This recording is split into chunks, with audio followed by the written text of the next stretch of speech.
this is Jordan, and you're listening to the Code 7 Podcast Network.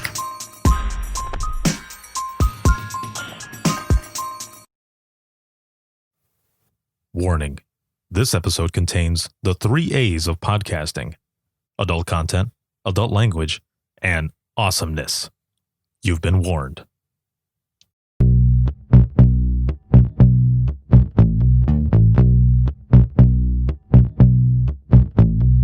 Welcome to Within the Trenches, true stories from the 911 dispatchers who live them.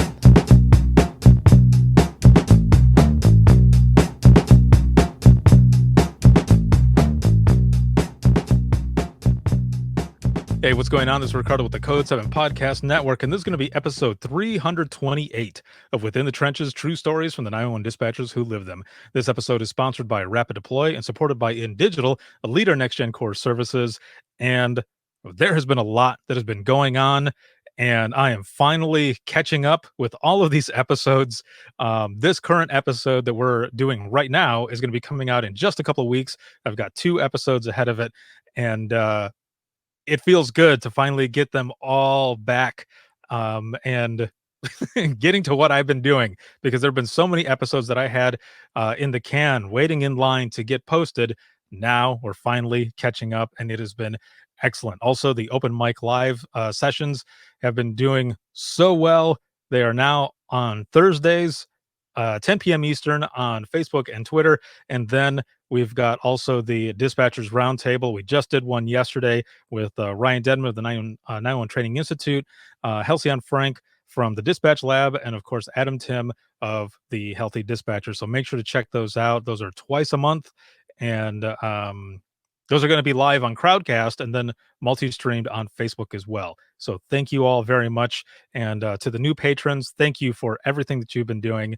I appreciate it more than you know. If you want to become a patron, go to patreon.com/WTT podcast for more information on that as well. So we're doing something different. We're actually recording this not only for audio, but we're also doing this off of StreamYard. I completely forgot that there was just a complete record feature.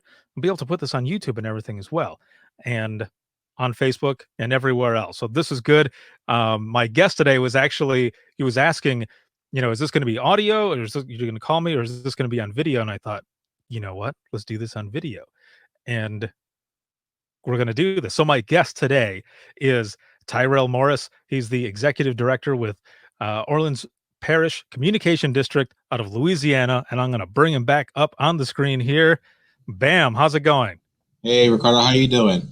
I am doing all right. This is going to be good. I've seen you all over social media. We were actually at the same gala back in February when you received an award at the 911 Goes to Washington. So that was excellent. And you've just been all over the place, man. There's webinars, virtual conferences, in the news, all good things, and just really kicking ass and taking names. So thank you for everything that you do and for being a guest here on the podcast. I wanted to have you on and learn more about you. So first off, before we get into your story, how is everything going over there at your center?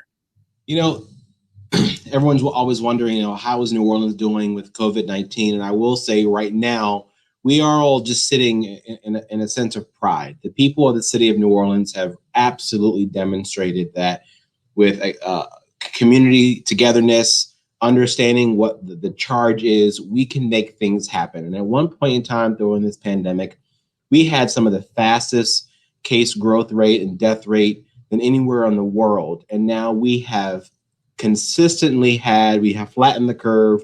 We have entered the city into a phase 1 reopening. Our people are listening. We will only be able to do that because we have phenomenal leadership from the top. Our mayor, LaToya Cantrell, has been leaning in and meeting our people where they are to make sure that not only us as a public safety community have the resources that we need, but we always stay focused on the mission that is helping the individuals that live in this great city. That is awesome, man. Yeah, we here in Indiana started reopening as well slowly. There's all these different stages, and with my 9 to 5 where I work at InDigital, we're starting to do different things as well. We're we're working with the different dispatch centers to get our techs back into those centers because, and I don't know how you were doing it over there, but a lot of the centers in Michigan and those that we service really blocked everyone off. Like not even officers were able to get in. It's, only personnel can get in here right now, and for good reason, of course. But now, they're starting to reopen, and they're taking precautions and stuff as they're getting our techs in there to do maintenance and all that other stuff. And then us as employees also coming back to the office.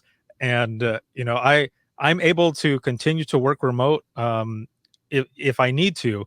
But I was in there yesterday for the first time since, oh man, maybe the Calnina conference, which was, I don't even remember now, but man, it was weird. It was a weird thing. So, but it is good that people are, like you're saying, listening and really following everything that you got, those guidelines that everyone is putting out there, whether it be your mayor, anybody, any other public official, because that's how you're going to be able to get it done. And it makes it so much easier for all of you as well. Absolutely. And I think, as we see places around the country, not everybody is as compliant.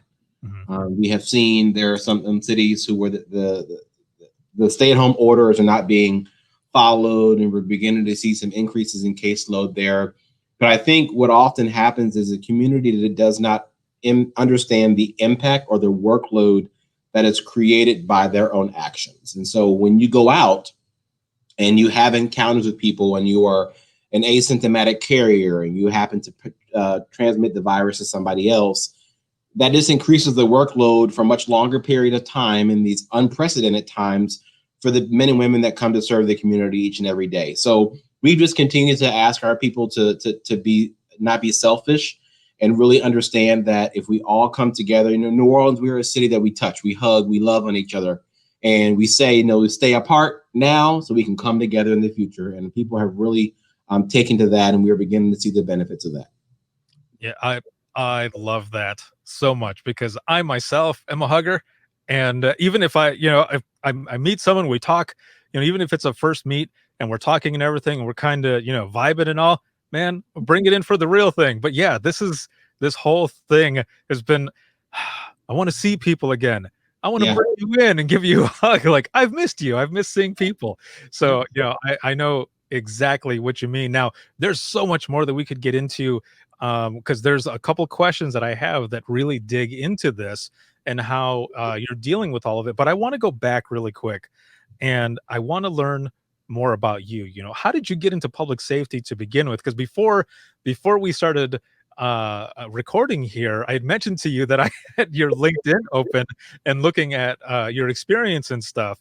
And there's a lot of different things in there. And I was trying to piece together myself in a way how you were getting into public safety. So reveal, how did you get into public safety to begin with? Did you have, family, or was it just something that you kind of fell into? No, I don't have a long history of public safety service in my family, but I'm originally from Philadelphia, but I lived most of my life in the DC metro area. And at a very young age, my aunt, she was the executive director of a homeless shelter in Philly. And I would spend some of my weekends, my summers there with her. And it really gave me the exposure to the beauty of public service.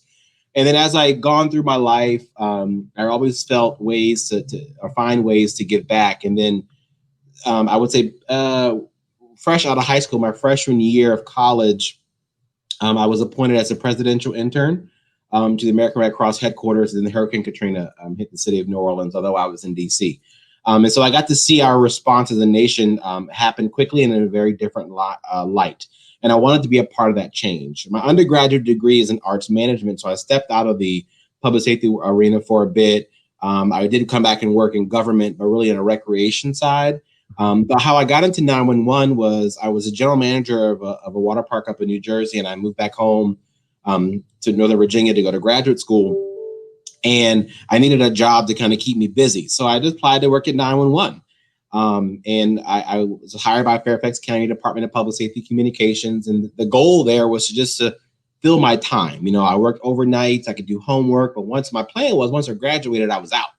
Well, I had no idea I would fall in love with the profession. I started as a call taker, I then became a police dispatcher, and then a quality assurance reviewer. And then I moved into more senior level management with DC government back in Parks and Recreation. And then I came to New Orleans, not in this particular role, but really to assist the organization, fine tuning its recent consolidation. Then in August of 2018, the mayor of New Orleans and the board of commissioners here decided to appoint me into this particular role. And I am having the absolute time of my life. I come to work every day, and it is a privilege for me to serve with the people that I do. The 180 heroes under the headset here at OPCD, we answer over 1 million calls a year. And although we are a city of 450,000 residents, we protect 18 million visitors a year. And so, believe it or not, that has a huge impact to the public safety operations of this city. And I have not seen a city or an organization have such a large task but move with such precision, such accuracy and professionalism. And I'm excited to come to work each and every day, no matter what the task is ahead of me. And that has to all reflect on the leadership as well. And, there is, I think it is Remember the Titans. There's a quote in there that says, actions reflect leadership. And in that sense, in that scene, it was a little different. But in this case, I can see where that really fits. I mean, everything that you're saying, it's got to be because of the leadership. All of their actions, what they're doing is based off of how you go in, the way you're talking, you're so energetic. Like I can feel the passion, even looking at you and hearing it. I can see that and I can feel that. And that's what our people need, when they're going in, man, it's been a long day already or long night or whatever. What if it's, family or just anything that's going on, but you go in and you've got leadership that is that hyped about the job that you do, man, I want to do a good job for you and the community. It's interesting you say that. So, since COVID-19, we have seen a decrease in 911 calls, but we are seeing a 350% increase in 311 calls. And they're not emergencies, but those individuals calling 311 need several services. They're the ones that have food insecurity, transportation insecurity. They really need not emergency public safety help, but they need just life help. And so they are reaching out to us more than they've ever had before. So today I got on the floor and I saw that the whole time was a little longer than 2 minutes. And I had about an hour before I'd scheduled this, before we had this session. Mm-hmm. So I put my headset on and I just started taking some calls, begging them out of the queue. And people always are so surprised to see that someone in this particular role would take the time to sit and hop on a radio channel that would take a 911 call. I look for those opportunities. To me, that helps me stay grounded. It helps me to realign with the mission and remind myself why I'm here. On days that the administrative or the executive work gets stressful or it's emotionally charged, it happens. My relief is to go on the operations floor and take phone calls. So at the end of the day, that is the core mission. And one of the things I did when I became the executive director here, I just asked folks around, why are we here? What is our mission? And no one could tell me what that was. So now we have simplified that. In every stretch of the imagination, everything we do must be connected to the mission, even down to the types of things we have in the vending machine. And our mission here is get the right people to the right place at the right time, better than anyone else in the world. Some may say, oh, that's very bold. That's very boisterous. No, it's a challenge. It's a self-challenge because it speaks that the agency will never, ever satisfy with the status quo. We are never done improving. And so adding that tagline, better than anybody else in the world, one, makes us be innovative. We have to know the landscape and the industry enough to know what the best players are doing. We also got to stay on their toes and try our best to outdo them. That is the only way. If we do not, the industry is going to outrun us and we'll be left behind. Right.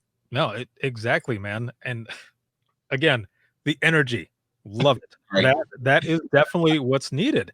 Going back a little bit to what it was like for you in the beginning, you say that you got into when you got into dispatching, you fell in love with it. So what was that like for you in the beginning? You go in, you've had your interviews and everything. Now you walk in. For those who are watching now as well too, watching, listening, whichever, explain what you're looking at. When you walk in, what does the center look like to you? What are you feeling at that moment? Are you overwhelmed? Are you seeing people who are just multitasking like crazy and you're like, how the hell am I going to do this? What is Yeah. that like for you? So it's interesting you say that, because in my mind, to what I had in my mind to what I saw, very different. Yeah. Prior to going to 911, I did have 5 years in the field in a volunteer fire department as a lieutenant in both Virginia and New Jersey. And, when you hear one side of the radio from a response perspective, you have an image. And I was one of those individuals that had been in the field for 5 years, but I never went to communications. I had no idea, no concept of what was happening there. All I know, there was this voice from somewhere that told me what to do, and I did it. Right. In any other world, that would be crazy, where you just follow a voice and you just go. I mean, that's just doesn't sit well in most other places, but it does for us in public safety. But once I walked into the walls of DPSC, I will say the entry process to get in there, I really felt like, okay, the people in this group are the pick of the litter. Like, a lot of people tried. When you come for your testing, the room is busting at the seams with people, but my class only had 12 people in it. So in my mind, I'm like, how did they narrow this down? And as I go on through the process, I immediately realized that this industry is not for everyone, and that's okay. Right. We find sometimes that people trying to squeeze their way in, or find they fit into a mold, or they're only doing it because mom said this is a good job, you should try it. But if it does not sit well with you, if you're not here to really pledge to serve, you're not going to make it, and your career is going to be miserable if you do end up making it. And so for me, I was amazed at the other stuff that the communication staff had to do. It's not just putting a foot on the radio to read a script. To me, that's what I thought it was. Well, no, you are making response decisions.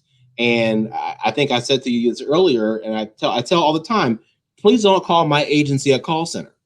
20% of my real estate on the operations floor is answering the phone. The other 80% is making intelligence decisions about an incident in progress. We are making decisions on who to send, what type of units to send, when to notify, when to elevate, when to predict resources that would be needed in the future. All that's happening in communications. And there's an element of critical thinking and conflict resolution that has to be employed.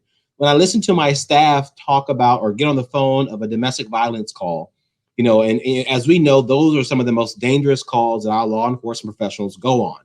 Right. And so we tell our staff, hey, let's look at some history and find out what makes these things resolve quickly. It's the de-escalation. And so let's try our best to de-escalate as much as possible within the first 60 seconds so our officers are not walking into an emotionally charged situation. Now, you can't do that all the time. But we can at least give it our best effort. And we do that by policy, by training, and demonstrating good practice. Right. No, I am fully there with you. So I ask people a lot, what, and to those who listen, because there's a big chunk that listen to the podcast who are from the general public. And I always have to say, you might not understand this part, but what were your favorite types of calls to take? And I don't say favorite like, oh man, those are fun ones or whatever. For me, because you mentioned domestics were my favorite to take. And what I mean by that is where all the, like you were saying, the critical thinking comes in. All of my resources, that's where I'm putting all of that there for that person, as well as those who are responding to them. So that's what I mean by my favorite type of call, or the type of call that I really got into when those were coming in, because that's where I was helping the most. I mean, medical as well, but the domestic ones were the ones where I was really in there.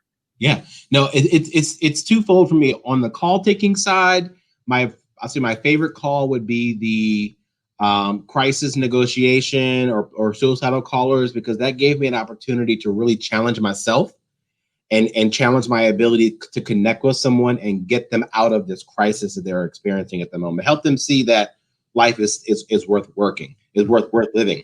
On the dispatch side, all those high priority calls, the bank robberies, the robberies, the ones that required me to make some intelligent decisions, have some room for discretion,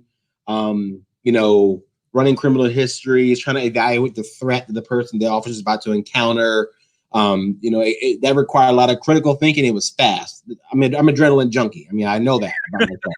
I joined the fire department because I love that go when you don't know when it's coming kind of deal, kind of to take off on the roller coaster. You're just sitting there waiting, and then you're just like, ah. Yeah. Some people think that's insane, but for crazy people like me and probably you, Yeah. we love these moments. And so from a dispatch side, it was those calls, but on the call taking side, it was the ones that required me to really connect with the caller and really turn them around. It's kind of a persuasive argument where I'm persuading you that no, life is worth living, or this is not a good idea. You should really put that weapon down, and then to come out on the other end of that when they do follow my instructions, and then have a peaceful ending that no one got hurt is, to me, I can't think of another time in my life I felt more satisfied. Right. No, I know exactly what you mean, because those, I would go to the point sometimes with domestic calls where, it's verbal. It's not anything physical. It's verbal at the moment. I've got the one caller who's in the living room. The other one is in the bedroom. They're far away from each other. And the other one is calling into dispatch as well. And I would tell my partner, just put them on hold really quick. I'll get with them. And then I would have them both, on the line and keeping them both in the same spot, because that's kind of my scene at the moment until somebody gets there. Yeah. I mean, I'm not going to pull a Halle Berry. I'm not getting my car and I'm going to go there and try to, find the person in the ground. But, I get it. I get where that sense of I'm in this with you feeling comes from. Yeah, exactly. And those who are listening and watching right now, I mean, this, like I said, this is episode 328. And I think people learn more and more and more that dispatch is not just answering the phone or keying up on a radio and saying 10-4. There's a lot that goes into this. And just listening to us both go back and forth, there's a lot there that goes into this. It's not just, we're right there with you, but there's all the critical thinking. There's all the different stuff. I've been on a guest on a couple other podcasts before, and they've said, what is it like? What types of decisions and everything. And I've gone to the scenario of, there's 3 calls at once, and you're the only call taker that's there. You've got an accident with injuries. You've got a domestic that's verbal. And then you've got a medical where you're giving CPR. Now, for whatever reason, it's so busy that you have taken all of these calls, but you've got help going to that injury accident already. You've got help going to the domestic.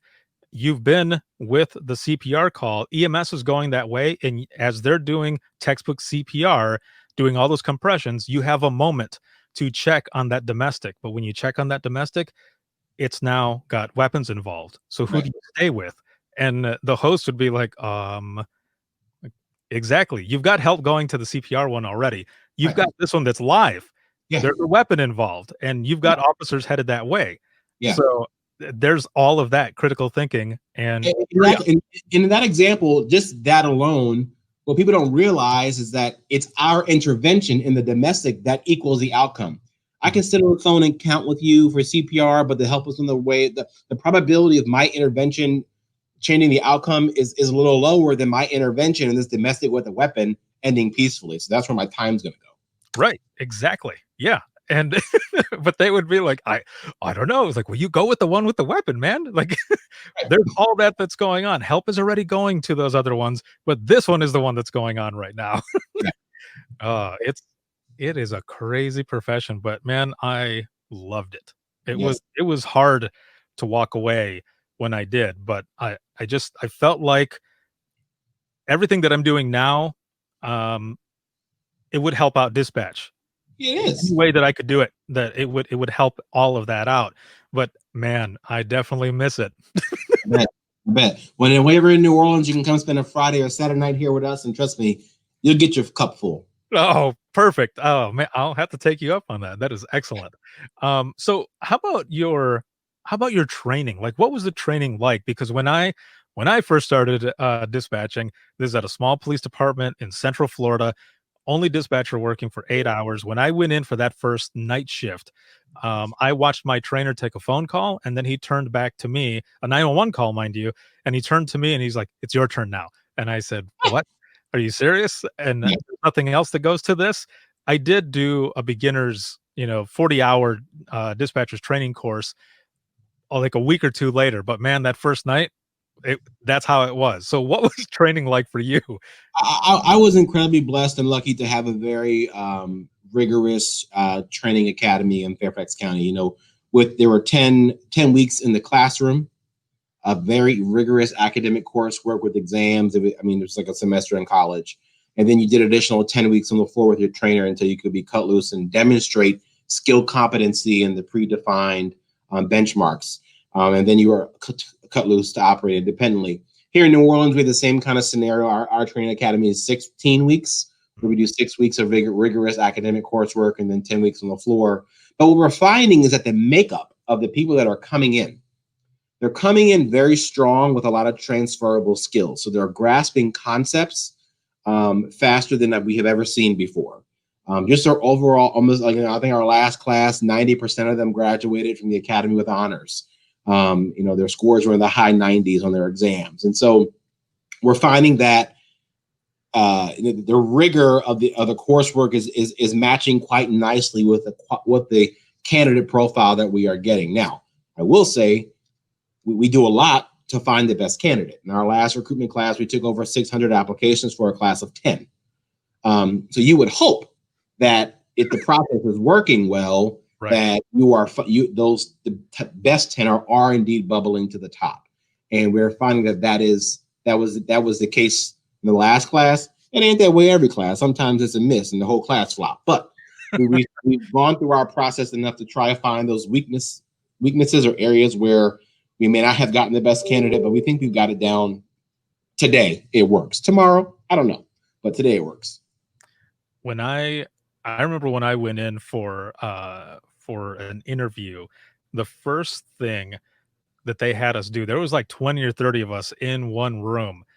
And I remember thinking, how are they going to narrow it down? Like, what exactly is it that we're doing in here? And someone walks in and they said, okay, so your first test in this process of getting hired with this agency is you're going to listen to traffic. So they had traffic going over the intercom, which, a lot of the times the intercom speakers are crap anyway. So they had traffic between dispatch and an officer. And all you had to do was write down what you thought they were saying and what was going on. And that's how they narrowed it down. So It went from all of those to like 10 of us. And then after that, it was, I don't know, maybe a 2.5 to 3 hour interview where it's me on one side of the table and then 6 people on the other side. And they're hammering me with questions for that whole time. And man, that was hell. But it also showed, can I take the pressure with all of those questions coming in, my answers going back and forth, and that's how all of that worked out. Now, for you, the way you're talking about all of this, before you get into any of the interviewing, do you have any of them do any sit-alongs? Yes. So our process is first you apply, then you come sit for an exam, we use critical testing. And then if you pass the predefined score level per se, you're then brought in for a panel interview of the middle manager. So the supervisors of the squads and the operations managers, they meet with you, they have some formalized questions, and then they invite you for a sit-along. And so we tell them, look, we've interviewed you, we have an interest, and now we want you to interview us. We want you to come on this sit-along for usually about 3 hours. They do an hour and a half, and an hour on call taking, an hour at one of the dispatch disciplines. And then finally, that same time, they do one last one-on-one with me. And usually HR will come in and there's like a summary sheet of all their scores and all kind of stuff. And then I just sit in 5 minutes. That's all it is. Tell me about your experience. And that, to me, usually tells it all. How you thought about this process, why you want to work here. And from then if they pass that piece, and usually most people that get to me get through because the staff do a really good job. They have taken such pride in who they put before me, right, that they're saying, I'm not gonna let anybody embarrass me. And so they had to really, it's like a recruiter. They got to really believe that this person is good before they bring them to me for a final one-on-one. And so usually by the time they get there, they really are solid and golden. And then we put them through the background check process, because usually most people who stick through that piece, all those phases and sit-alongs are serious. Now we ask them the pre-disqualifying questions up front.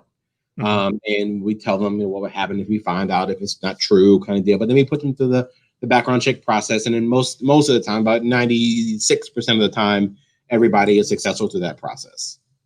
Nice. Yeah, when we would do those sit-alongs, man, there would be times where people would come in and they would sit next to me or be sitting next to somebody else or whichever, and they would say, "This is it." And I'd look at them and I would say, this is not what it's really like. There's just nothing going on at the moment. This is a bad, example of what it's like in dispatch. There were a couple times that I can remember where they sat down and it was hitting the fan and it was going nuts in there, and just the look on their face, like you can tell when someone is real into it or when they're, like, I don't know if I can do this. But even those people sometimes that say that in the beginning, they kick ass and take names later on. Yeah. So so then, you go from there, and it either turns out good or it turns out bad. But always the sit-alongs are good. And I'm glad so many more people are doing it, because there were a lot of times where when we would do, bring people in, they would all be gung-ho for it. And this one time specifically, we had like 6 or 7 that came in all at once. Yeah. Only 2 made it. And I thought, man, if they would have had like a sit-along or something before, it might have been easier. There wouldn't have been all this money that went into training. And then, the hop on a call, that first call, and it's like, nope, I'm out. But it's also good still, because you don't want to have someone go through and not have one of those calls until they're full time, and then it'd be a real crazy call and they freeze up. Yeah. Yep. Now, going back a little bit, do you remember your first call or any early calls? Not really. There was one that stuck out, because we always had the outrageous ones. I love talking to the homeless people. They would call just to talk, and like, to me, that was such. Of all the people in the world you could have called, you called me. Now I'm pretty sure. The call to me didn't cost you anything, but if we weren't busy, I would take an opportunity just to give that person some joy for those few moments that I could spare. But there was one call where a lady had called and she asked me to walk her through measuring her child's baby formula for the bottle. And so, I've never had a kid before, but I've fed them or got their bottles ready. And so I'm trying my best to offer her advice, just read the instructions together. But then I dawned on her, I'm like, how have you been feeding this baby all along? So I asked her, I'm like, well, tell me what you've been doing. And just to make it work, we always had that spidey sense, like something ain't right here. Yeah. And so she was like, oh no, my mother is, usually home, but today's the first day. The baby is only a month old, that she's not here, and I don't want to call her. So she called us. So they kind of changed the paradigm, where it was more of, all right, she knows this calling 911 for this is already outrageous, but this clearly had to be her last stop. So let's get the baby fed. And so I'll never forget that moment. And she was just so appreciative that I took the time. And so I remember going home, and my roommate was like, how was your day? And I was like, I taught some lady how to feed her baby today. And she was like, what? And I'm like, never mind, but just leave it at that. But those moments, and for me personally, it makes me just realize how blessed I am to just have resources and people and information at my disposal. But when people call 911, it's not my emergency. Right. It's not. And I tell this to the staff all the time, because sometimes the callers get short, they're angry, they're emotionally charged, and my response to them was, how calm would you be on the worst day of your life? And you're picking up the phone on that potential person's worst day of their life. So let's give them a little slack. And once we realize, you'll see staff walk around and they're getting a little frustrated, and the supervisor will say, remember, worst day of their life. That kind of gets people, reconnect them, like, okay, I need to stop complaining, because at least I'm not the one at the other end of this phone. Right. And those individuals that have a hard time grasping that, because we have some very high customer service standards here, or service delivery expectations here. We do not settle for mediocre. That is not okay here. And when staff have a hard time rising to our service expectation levels, those are the kind of conversations that we have. Well, why did you get short with this person? Why were you so angry? And do you realize the perspective the other person has on the phone, or why they're even calling you? Once staff lose sight of that, we coach them up or coach them out. Right. Because it is possible for the job to outgrow people. We always talk about how the person outgrows the job. The job can outgrow the person as well. And we have to be very real and very honest in that conversation. It doesn't have to be a tense conversation. I know, in the few times we've had to separate someone from employment, I tell the leadership staff, do not come to me to recommend separation unless you can all rest assured the agency has done everything in our power or our control to remedy this performance issue. Conduct is different. We handle conduct very separately. We separate the conduct from performance. But if it's a performance issue, we really, really try to drown the person in resources. So at the end of the day, the only other option is organizational fit. Right. No, yeah, I've always told people, there was at one point where all of us in dispatch were trainers. Like, we weren't CTOs, we weren't certified training officers, but we were so low staffed that everyone, it was a family thing. Like, everyone was going to do it. So, and I would tell people, when they were in there, when they're calling in, they're not calling because they're having an awesome day. Even those who are calling in for, sometimes parade times or fireworks or whatever, for whatever reason, they're calling in, and you never know. That could be a cover for something else that's going on. Yes. There could be something else going on in the background. So always listen to what is going on, because somebody might be asking you for fireworks times, but you don't know. That person could be in a domestic situation, or there could be someone who's just there with them and they need help. So treat every call like it's an emergency, because it might be the last time somebody calls. Even if if that's their first time calling, that might be the last, because why would you want to call and, be ridiculed or whatever, when you need help? So right there with you. What about like a call that has stuck with you? Everyone has, or seems to have, a call that is. I have a few of them. When my grandmother passed away, I was the one who took that call. It just happened to be that, it was meant to be that I was going to be the one to take that call. And actually, before we get to this part about any calls that like really stick with you like that, I actually want to go back really quick to something that you were saying about what you really remember and also enjoyed were having or when the homeless would call in, because you would just talk to them. You would take that moment. Now, with that, was there anything in your life maybe that kind of prepared you for that, in a sense? And what I mean by that is, so I took a suicidal call once where a person called in because they were having extreme back pain and they didn't want to live anymore. I had myself been dealing with a lot of back pain like a month or two before that call, and yoga ended up being my answer. So in that suicide call, I started talking to the person. I got to know that person, and I told them what worked for me. And at the end of it, um, she said she didn't want to kill herself anymore, and she had gotten help. And she said thank you, that she was going to look into yoga. And for all I know, this person is out there as a yoga instructor or something. But every time I do yoga myself, I feel connected to that person because of that call. So it was almost like the call was meant for me to take, because I had experienced something before that I was able to help that person. So that's what I mean for you. Do you think there was anything maybe in your past that kind of prepared you for talking to the homeless when they call in, because you take a moment to really connect? Yeah, a couple of things. One, my mother has a heart of gold, and no matter what you do, say, whatever, she always has this warm embrace. Mhm. And she's a nurturer of people, even when I'm like, this is not your job to take care of these people, but that's just her nature where she's mom to everybody. I talked my friends, even today, if they're coming to my mom's house for Christmas Day, she don't care if you're there for 5 minutes. There will be a gift under the tree with your name on it.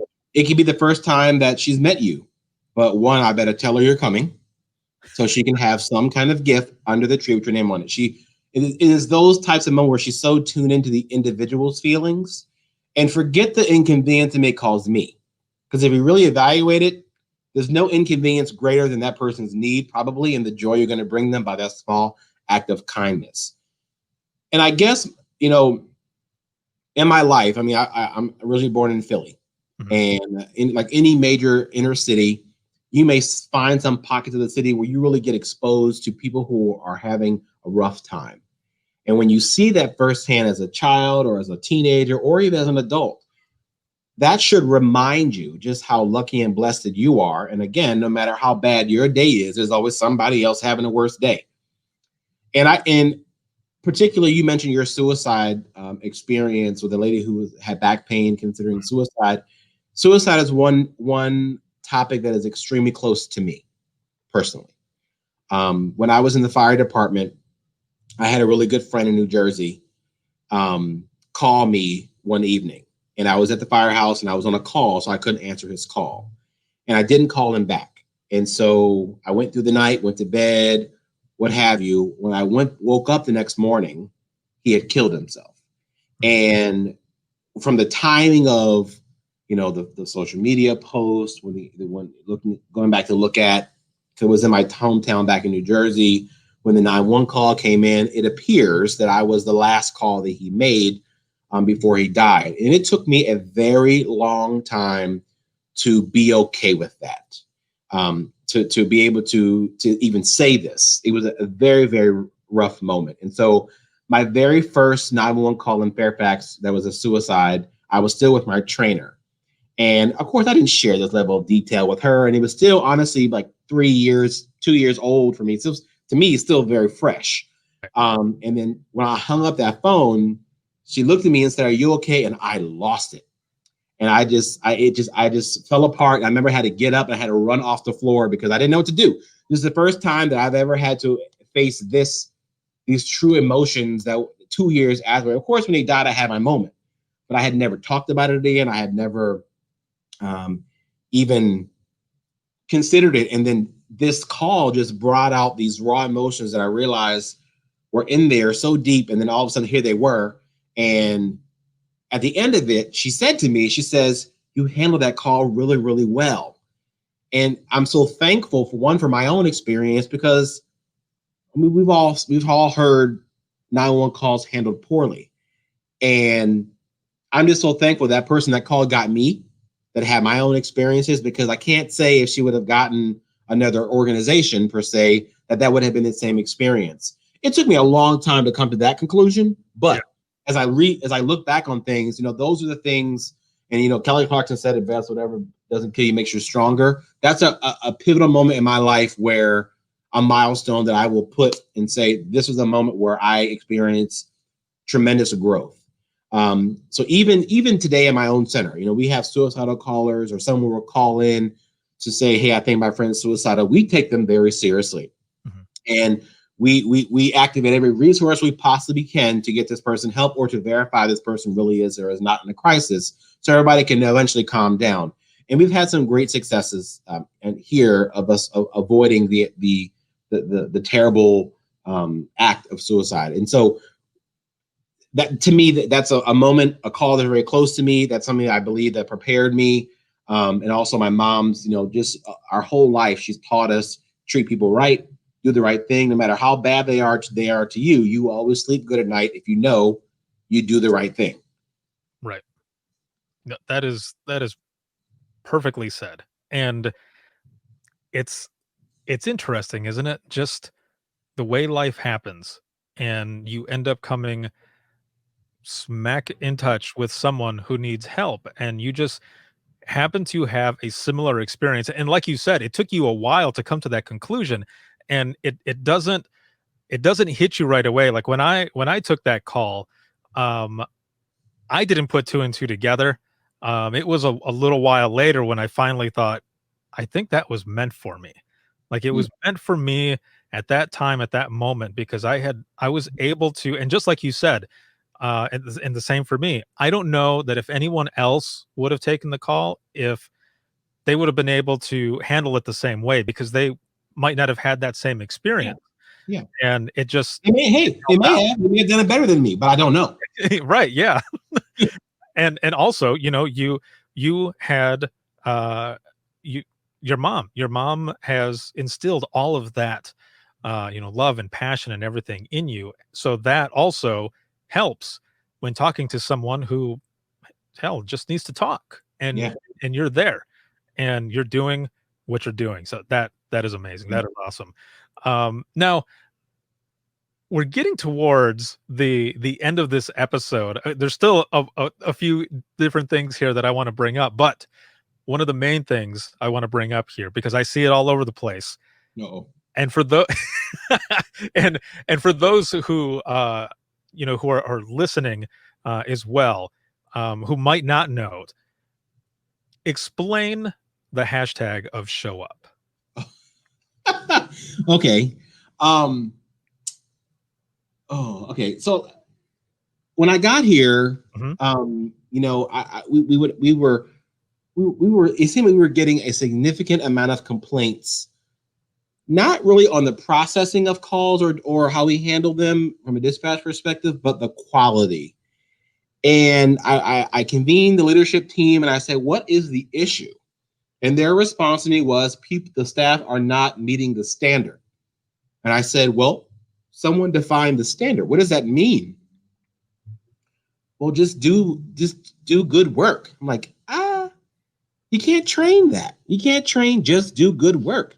You can't train what it means to, how do they know they're doing well when they hang up? And so, we were an agency in transition. We still are. We probably will forever be. But the days of just coming to work and clocking in are over. Those days are gone. When you come in here every day, you must hashtag show up. Right. And we have defined what that means. The S means you must be sincere and empathetic. I should be able to hear and feel from the way you're delivering this message on the phone or the radio that you care, and the caller has got to feel about empathy. Your intentions are phenomenal. That's not what matters. If the caller does not feel empathetic, that you're being empathetic towards them, it pretty much didn't happen.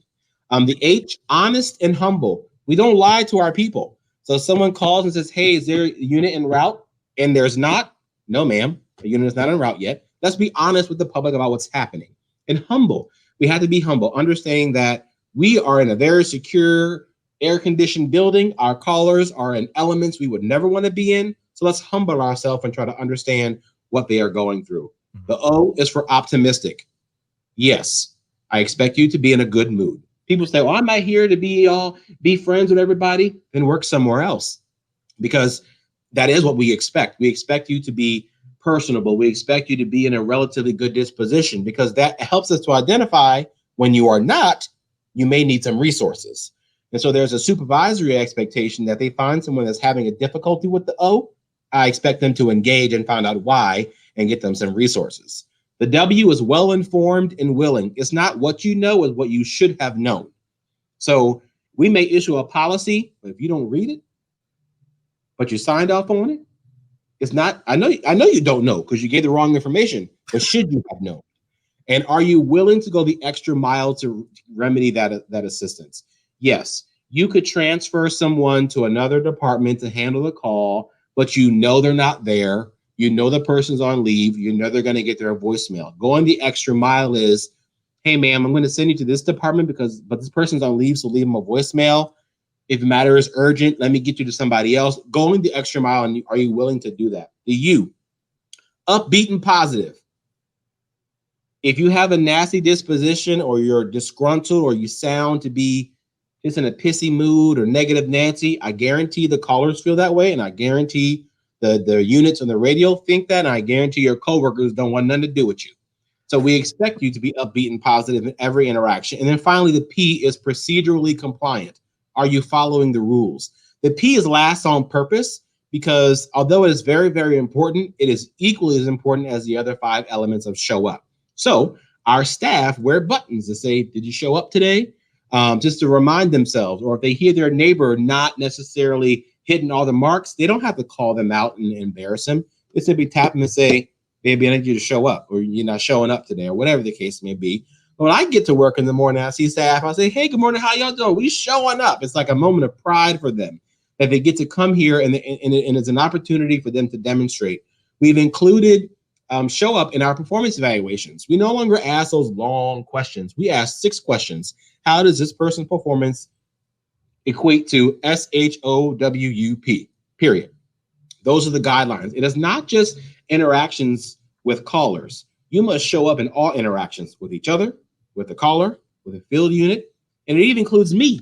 So I told the leadership team, hey, if I'm in a position where I come to work and I'm upset about something or I'm stressed, please stop me. Mm-hmm. Just like I would expect the staff to self-regulate, please stop me and tell me, hey, the energy you're giving right now doesn't align, so I can make an adjustment before I step out here and embarrass myself. Right. And so we have a really, really good pulse. We make that safe to do that. And the staff really, really have embraced it. Now, we also have a process when people show out instead of show up. Because we get it. People make mistakes. So when a mistake is made, we have a very defined process that happens. 1, stop the behavior. Pause. Accept accountability, commit to the growth, and move on. Those are the 4 elements we tell people. Stop the behavior. Acknowledge it, okay, I made a mistake. If you don't ever think you made one, we're never going to get to the end of this. Right, you're never going to learn. Never. Commit to the growth. You have to want to do better. If you don't want to improve, I'm wasting my time. And then finally, move on. Once the staff person has improved their performance, the supervisory team knows, don't come back and tell me about this 3 years later when you want to stack the deck against a person. We don't allow that. Now, we have a clear pattern that the behavior or performance is not improving. Fine. But don't come back and say, well, 6 years ago, she was late from break 6 times. But then I'm going to come back to the supervisor and say, we don't allow this. And this almost now it seems like targeting. So it's our way to kind of prevent workplace bullying, be very clear in the things that we will entertain and things that we will not. But also, the staff know these are the leadership guidelines that we follow, so they know that what's going to happen if they do come, they will get a fair chance. And we tell them all the time, trust the process. And so far, it's worked out pretty well for us. That is awesome, man. I applaud you. That is excellent, especially the honesty part, because I remember being in dispatch and, I would hear sometimes people say different things.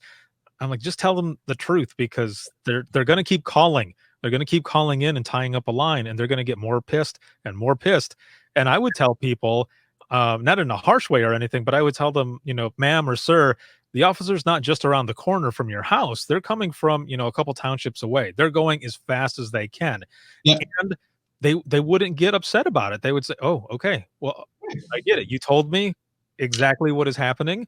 And they know that they have to wait. And honesty, as cliche as it is the best policy. And that right there, and all the time, but, to tell them, no, they're not that close. No, they're not. Like you said, they haven't been dispatched yet. Trying to get somebody to you, and that helps to develop that expectation or whichever, and it works out a lot better. Now with the upbeat and positive and everything, and I was talking about this yesterday on the dispatchers roundtable, where there was a situation, there was a staff meeting that I was in one time where, and I was a supervisor as well, and one of my coworkers was saying, when you come in, your attitude doesn't affect me at all. And I'm like, I don't know. I mean, if you think about it, if I come in and I'm being, a jerk, it's going to rub off on you, and it's going to rub off on everyone else, and it's just going to be crap for the rest of the shift. But if I come in and I'm like, yeah, we're gonna kick ass today. We've got a drunk driving grant going on, but we're going to do this. We've got this. Won't that motivate you? Won't you feel inspired as well? And remember, the person's like, okay, yeah, I know you're right. So that's perfect there for that explanation there on what show up is.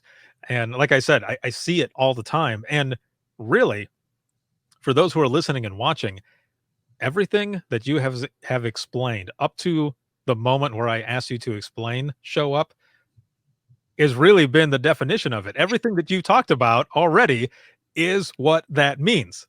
And that is excellent. I mean, just like you were saying, everyone is doing excellent work, and it's all because of the leadership. It starts at the top. At least that's my opinion. It starts up at the top, man. And when it comes down, the actions reflect the leadership there. Now, going from there, we're dealing with this pandemic.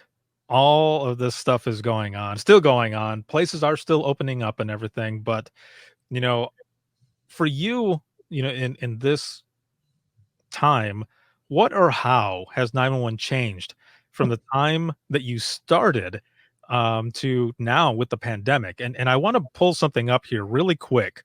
I'm going to add this to the stream here for those who are watching. And for those who are listening, I have a quote here, and it says here, you were participating in the critical comms and tech webinar on emergency comms during the pandemic. And they've got a quote here from you saying, 911 centers are no longer just call centers. We are data-driven intelligence agencies providing info on a wide range of operations. And you've kind of mentioned this already through the conversation, but kind of elaborate on that, with how things are going with the pandemic. How have things changed? Interesting, because when we live in a world of big data, and at the end of the day, the places that are open when everything else shuts down are governmental institutions, and within that, 911 centers. And we know that the best public safety responses happen when the units in the field have the most accurate and the most up-to-date information to make informed decisions. That, by its definition, is intelligence. And so that's what we are doing. When an officer makes a traffic stop, people don't realize that we're also not just checking to see if the car is stolen. We're seeing if the driver is wanted, or is the driver on any terrorist watch list, or any gangs. All that is happening behind the scenes, but no one sees that. But that is intelligence functions that are happening. Mm-hmm. In this particular pandemic, it was imperative for us in communications to meet our people where they are. And we had to step outside the walls of definition of our mission by what's on paper. For example, when City Hall had to shut down or restrict access, that's difficult, especially when there's such a humanistic need in your community.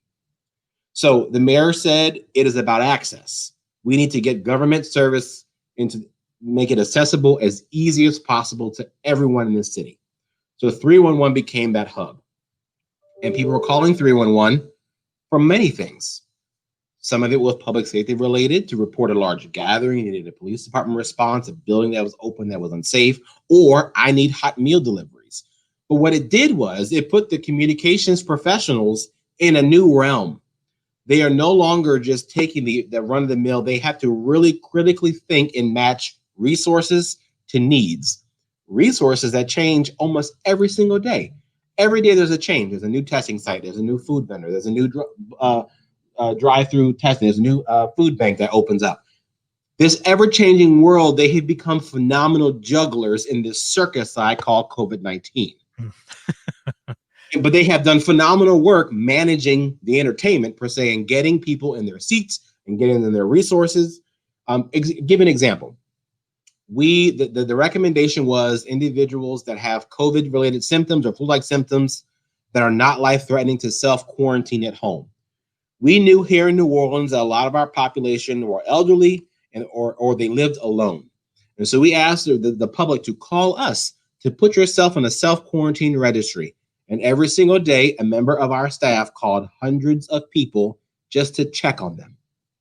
Wow. How are your conditions? Are your symptoms getting worse? If they are, I'm also a 911 telecommunicator, or communications professional, so I can send you an ambulance. Or your conditions are improving. Okay, I'll check on you tomorrow. Or you don't have any food, I'm going to put a request in for hot meal delivery. It is a one-stop shop to meet all the needs of those individuals during this pandemic. And I will tell you, the public's perception, the emails, the tweets I get from people that call to them to let them know that government cared enough, and that is truly meeting people where they are. And I hope there are some 911 leaders listening to this episode, and some of the things that really, sometimes we are our own worst enemy, where those of us in leadership are scared, or we're not willing to have that difficult conversation that things need to change.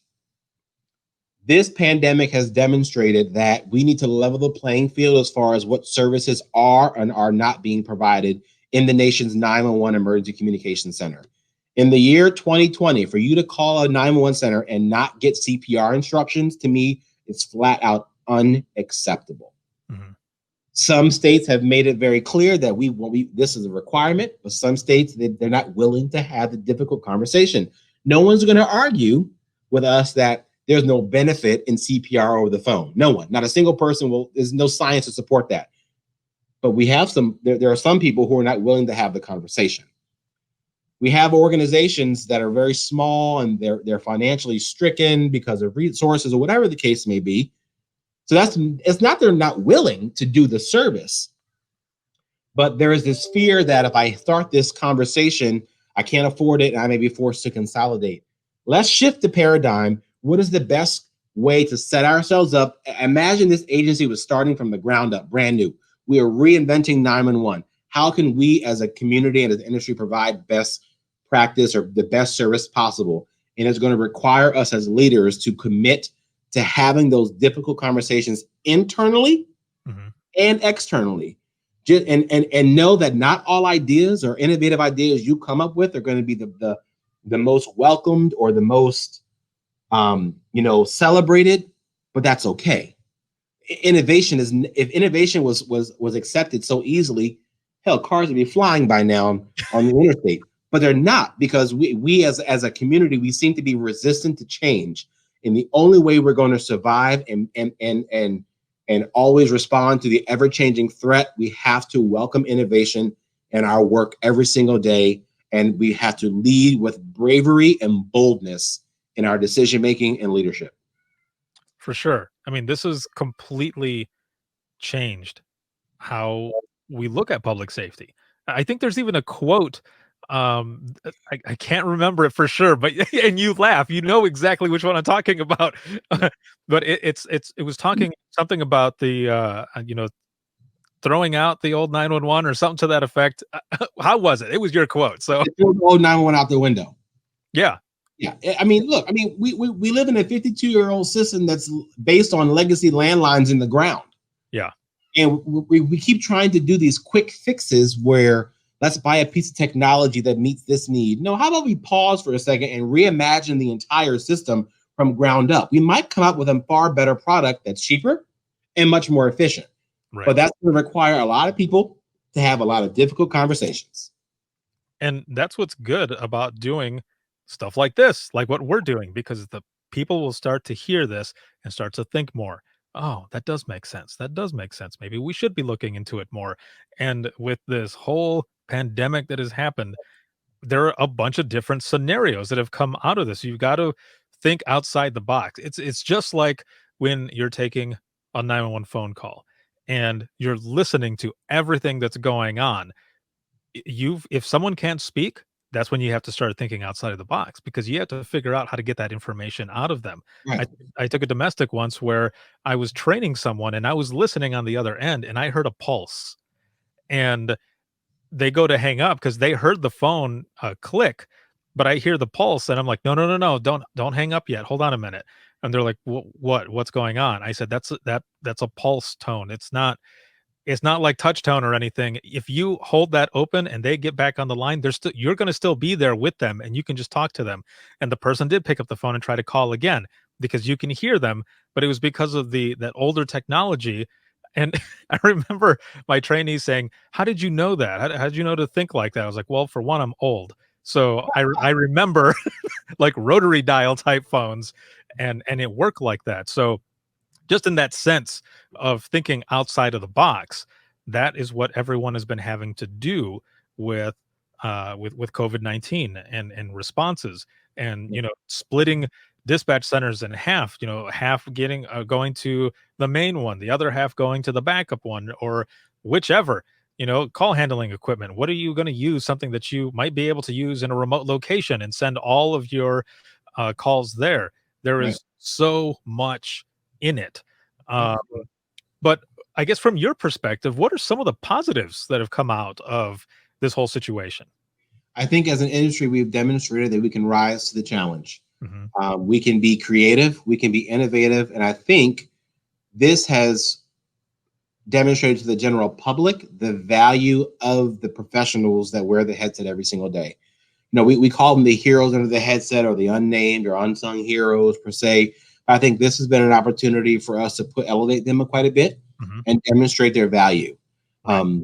And for me, when I produce the stats every day for the staff and show them what the work they've done the last 24 hours, when I say, hey, yesterday we processed over 1,100 301 calls, that's something they go, wow, the four of us did that today? Absolutely. And it really helps them. And they wear that with a badge of honor. Right? And when they're in the community, they tell everybody that they work here.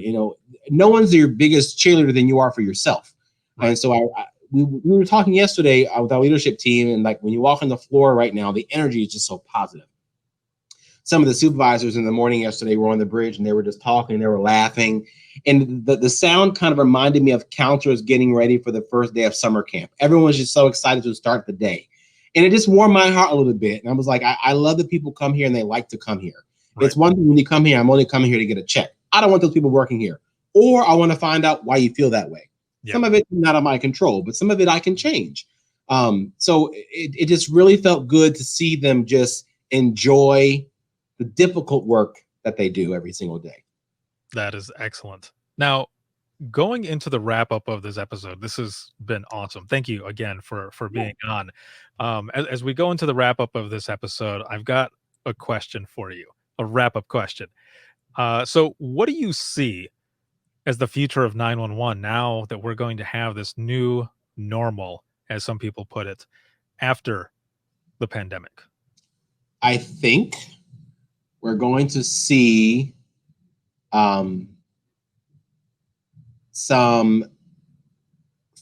finally come to some consensus on standards, Mhm.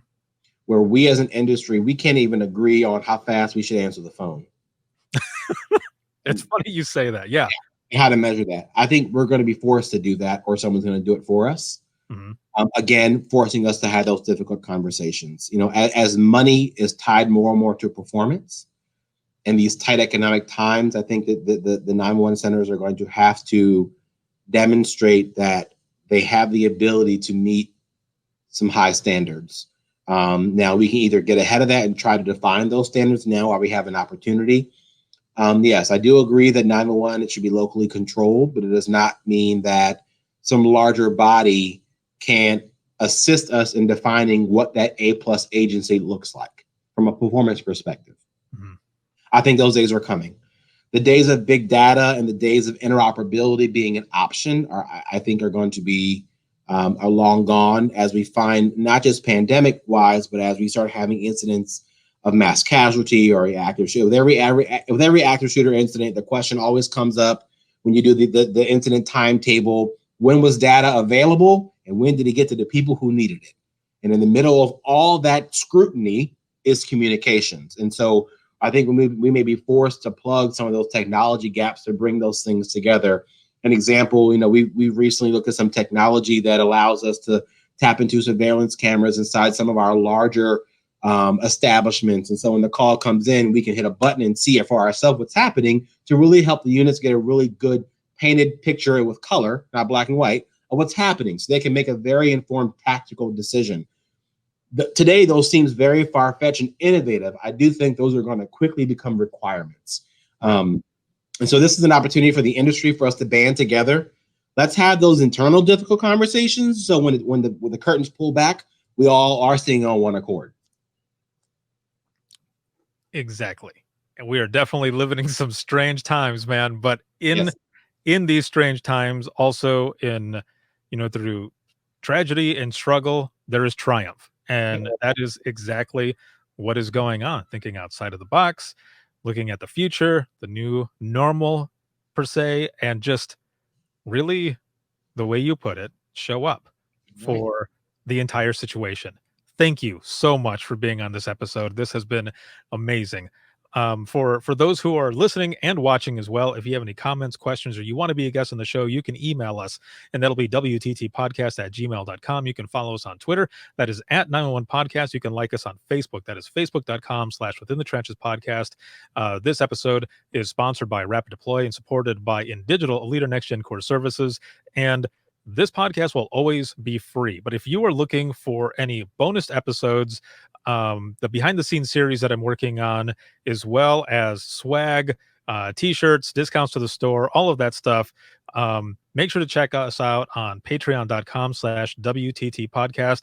This episode can be heard 24/7 on Apple Podcasts, iHeartRadio, Spotify, your favorite podcasting app, and withinthetrenches.net. And with this one that we just recorded here, also on Facebook and YouTube and wherever else I end up putting it on. So have a good one, everyone.